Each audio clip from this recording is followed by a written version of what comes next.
नमस्कार, मैं आदित्य सिंह। आप देख रहे हैं बिहार 24/7 न्यूज। आज की प्रमुख खबरें। उत्तर प्रदेश के प्रयागराज में आयोजित महाकुंभ में मौनी अमावस्या के अमृत स्नान से पहले आधी रात को भगदड़ मच गई। हादसे में 20 से ज्यादा लोगों की मौत हुई, वहीं कई लोग घायल हो गए। प्रयागराज के संगम तट पर मध्य रात्रि को हुई भीषण भगदड़ में हजारों श्रद्धालुओं के जीवन को तबाह कर दिया। इस हादसे में कई लोगों ने अपनों को हमेशा के लिए खो दिया, तो वहीं कई लोग घायल हो गए। भगदड़ के कारण जूते, चप्पल और कपड़े चारों ओर बिखर गए। लाशों के बीच रेस्क्यू टीम के लोगों को दिलासा दे रहे थे। जिसने भी यह मंजर को देखा उसकी रूह तक कांप गई। मौनी अमावस्या के पावन पर्व पर संगम में डुबकी लगाने के लिए लाखों श्रद्धालु उमड़े थे। भीड़ इतनी अधिक थी कि अचानक बैरिकेडिंग टूट गई और भगदड़ मच गई। झारखंड बजट में ग्रामीण अर्थव्यवस्था को मजबूत करने के साथ साथ हेमंत सरकार कृषि, शिक्षा, सिंचाई और स्वास्थ्य पर फोकस करने जा रही है। झारखंड मंत्रालय ने आगामी वित्तीय वर्ष 2025-26 के लिए तैयार किए जा रहे अगले बजट की तैयारी को लेकर संगोष्ठी का आयोजन किया गया है। बिहार की नीतीश सरकार ने अब सरकारी जमीन पर अवैध कब्जा करने वालों के खिलाफ एक्शन में है।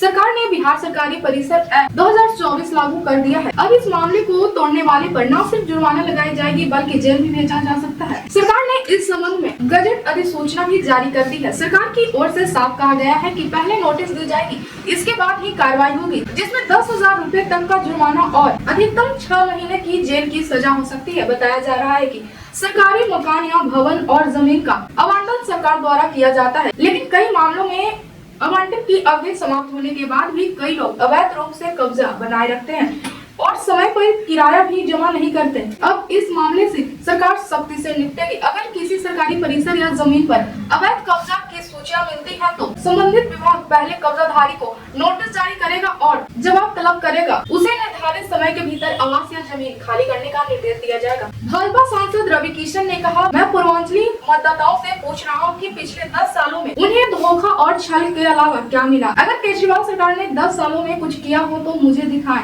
मैं तुरंत गोरखपुर वापस जाऊंगा। दिल्ली के सभी लड़के शराबी बन गए हैं। हम सिर्फ एक मौका मांग रहे हैं। मोदी जी यहाँ खुद रहते हैं, वो दिल्ली को आपके सपने से बदल देंगे। बिहार के बिजली उपभोक्ताओं के लिए अच्छी खबर है। राज्य सरकार के ऊर्जा विभाग ने घोषणा किया है कि समय पर बिजली बिल का भुगतान करने वाले उपभोक्ताओं को 3% तक छूट मिलेगी। समय पर बिजली बिल का भुगतान करने से न केवल छूट का लाभ मिलता है बल्कि इससे बिजली आपूर्ति भी सुचारू रूप से बनी रहती है। इसके अलावा समय पर भुगतान न करने पर उपयोगकर्ता कई लाभकारी योजनाओं से वंचित हो सकते हैं और बिजली आपूर्ति बाधित हो सकती है। कांग्रेस नेता राहुल गांधी बोले, सबसे बड़ा शराब घोटाला दिल्ली में केजरीवाल और उनकी पार्टी ने किया है।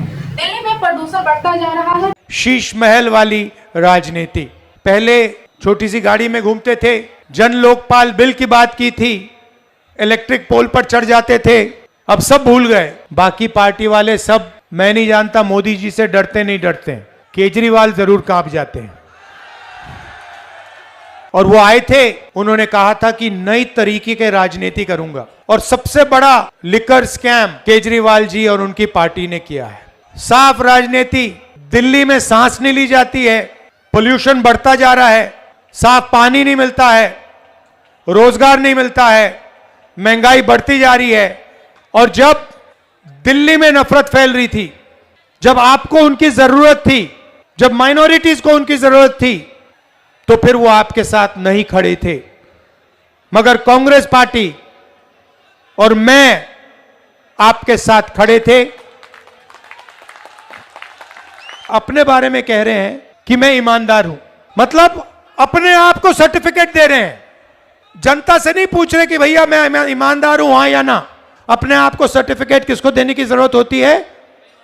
जो बेईमान होता है वही अपने आप को सर्टिफिकेट देता है। प्रयागराज के महाकुंभ में हुई भगदड़ के बाद प्रशासन पर निरंजनी अखाड़े के महामंडलेश्वर प्रेमानंद पुरी ने उठाया सवाल। महाकुंभ में हुई भगदड़ पर महामंडलेश्वर प्रेमानंद पुरी अचानक रो पड़े। उन्होंने कहा, हमने पहले ही कहा था कि कुंभ की सुरक्षा को आर्मी के हवाले किया जाए, लेकिन किसी ने हमारी नहीं सुनी। प्रशासनिक व्यवस्थाओं से कुंभ कलंकित हो गया। अगर कुंभ सेना के हवाले किया जाता तो मुझे नहीं लगता कि इतना बड़ा हादसा होता। मुझे बहुत दुख है, बहुत ज्यादा दुख है। दिल्ली विधानसभा चुनाव पर बिहार के उप मुख्यमंत्री सम्राट चौधरी बोले, इस बार दिल्ली में कमल खिलेगा। वहाँ केजरीवाल ने जिस तरह से पूर्वांचल के लोगों की बेइज्जती करने का काम किया है, फर्जी कहा है, वहाँ के लोग बदला लेंगे। साथ ही वहाँ शराब पिलाने की पूरी व्यवस्था केजरीवाल ने किया है, उसे जनता नकारने का काम करेगी। ये क्या कहेंगे इस घटना के बारे में? वहाँ पर प्रधानमंत्री जी और आदरणीय मुख्यमंत्री जी दोनों इसकी पूरी समीक्षा कर रहे हैं और सभी से शांति बनाने के लिए अपील भी किया गया। सम्राट जी, दिल्ली विधानसभा चुनाव में आप लोग जा रहे हैं, बड़ी इस बार देखिए दिल्ली में कमल खिलेगा।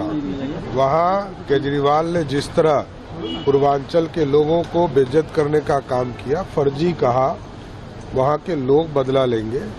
और साथ ही साथ वहाँ जो शराब पिलाने की पूरी व्यवस्था केजरीवाल ने किया है, उस पूरे को जनता नकारने का काम करेगी।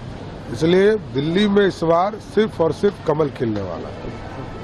केंद्रीय मंत्री गिरिराज सिंह ने दिल्ली विधानसभा चुनाव पर कहा, इस बार दिल्ली में बदलाव का हवा है। भाजपा और प्रधानमंत्री नरेंद्र मोदी के प्रति लोगों के बीच एक लहर है, क्योंकि 11 साल में अरविंद केजरीवाल की सरकार ने केंद्र सरकार की एक भी योजना दिल्ली में नहीं आने दिया। यह केवल घोटाला की सरकार है। कल काशी विधानसभा क्षेत्र में एक जनसभा को संबोधित करते हुए केंद्रीय गृह मंत्री अमित शाह बोले, अरविंद केजरीवाल ने प्रधानमंत्री नरेंद्र मोदी के आयुष्मान भारत योजना को रोक दिया है। दिल्ली में हमारी सरकार बनती है तो पहली कैबिनेट में दिल्ली वालों को 10 लाख रुपए तक की मुफ्त स्वास्थ्य सुविधा मिलेगा। केजरीवाल जी मोदी जी की आयुष्मान भारत योजना रोक कर बैठे हैं।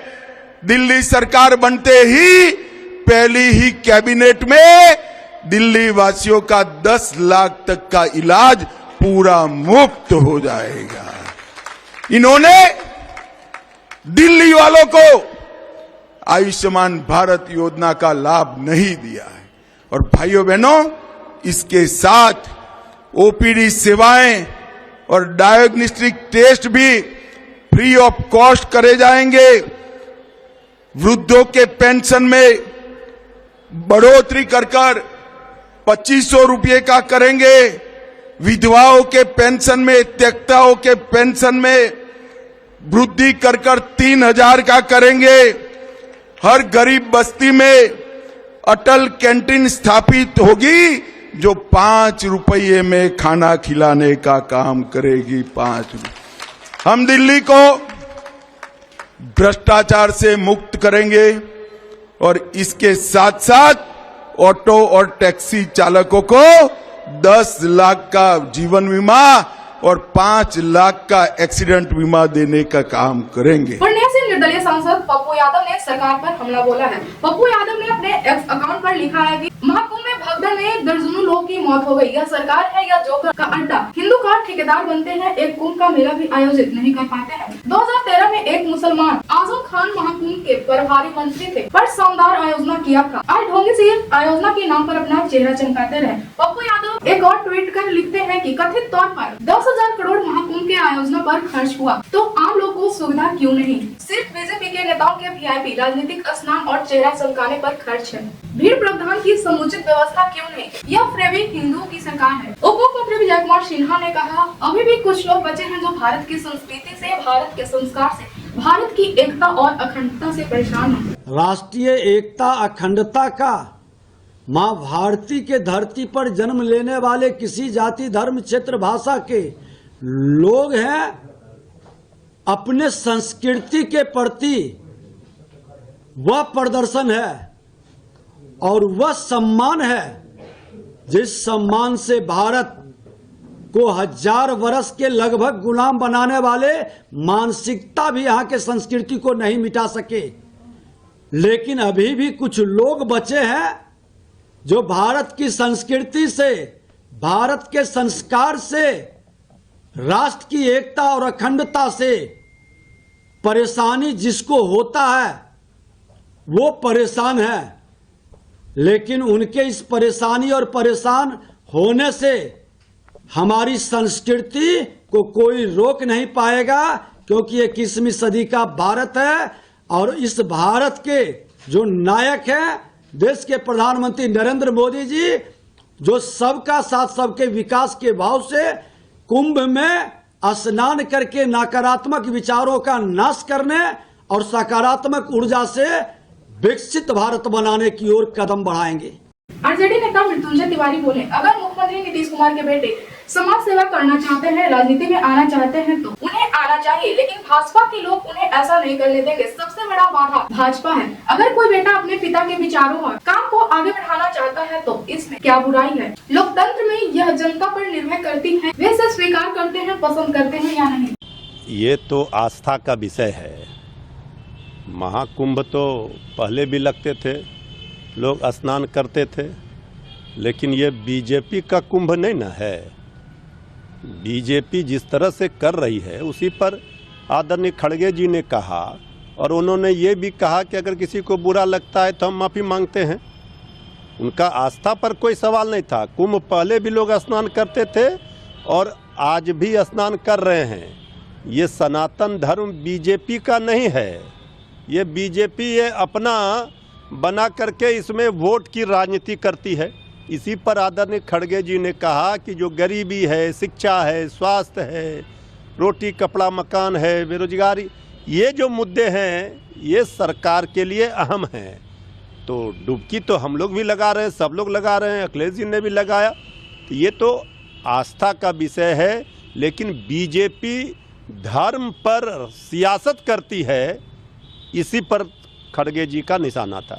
बीजेपी ने चुनाव आयोग से अरविंद केजरीवाल के प्रचार पर बैन लगाने की मांग की है। पानी को लेकर वोटरों में बेवजह दहशत फैलाने का आरोप लगाया। चुनाव आयोग ने आम आदमी पार्टी के नेता अरविंद केजरीवाल को यमुना नदी के कथित जहरीली होने और इसके कारण संभावित जनसंहार के आरोपों पर सबूत पेश करने को कहा है, ताकि मामले की उचित जाँच करवाई जा सके। चुनाव आयोग ने भाजपा और कांग्रेस के शिकायतों के आधार पर यह कार्रवाई की है। भाजपा ने शिकायतों में कहा है कि केजरीवाल ने बिना किसी साक्ष्य के यह गंभीर आरोप लगाया है कि यमुना नदी को पड़ोसी राज्य हरियाणा ने जानबूझकर जहरीला बनाया है और दिल्ली जल बोर्ड के इंजीनियरों ने उसे समय पर रोका। भाजपा ने इसे गंभीर उल्लंघन और चुनावी आचार संहिता का उल्लंघन बताते हुए कहा है कि ऐसे भड़काऊ बयान जनता में पैनिक फैलाने के लिए दिया गया है। मुख्यमंत्री नीतीश कुमार के बेटे निशांत कुमार काफी सुर्खियों में है। चर्चा है कि नीतीश कुमार की सेहत को देखते हुए अब निशांत कुमार राजनीति में एंट्री कर सकते हैं और जेडीयू का कमान संभाल सकते हैं। पार्टी की ओर से इस पर आधिकारिक रूप से कुछ नहीं कहा जा रहा है। वहीं पार्टी नेता इस खबर का खंडन भी कर रहे हैं। वहीं एनडीए के तमाम नेताओं इसका समर्थन कर रहे हैं। इससे कयासबाजी का दौर जारी है। सियासी जानकारों का कहना है कि निशांत की राजनीति में आने पर कोई आश्चर्य नहीं होना चाहिए, क्योंकि नीतीश कुमार के साथ राजनीति में आने वाले नेताओं के बेटे अब उनकी विरासत को आगे बढ़ा रहे हैं। मौनी अमावस्या के मौके पर बिहार के गंगा और विभिन्न नदियों के घाटों पर बड़ी संख्या में श्रद्धालु स्नान के लिए पहुंचे।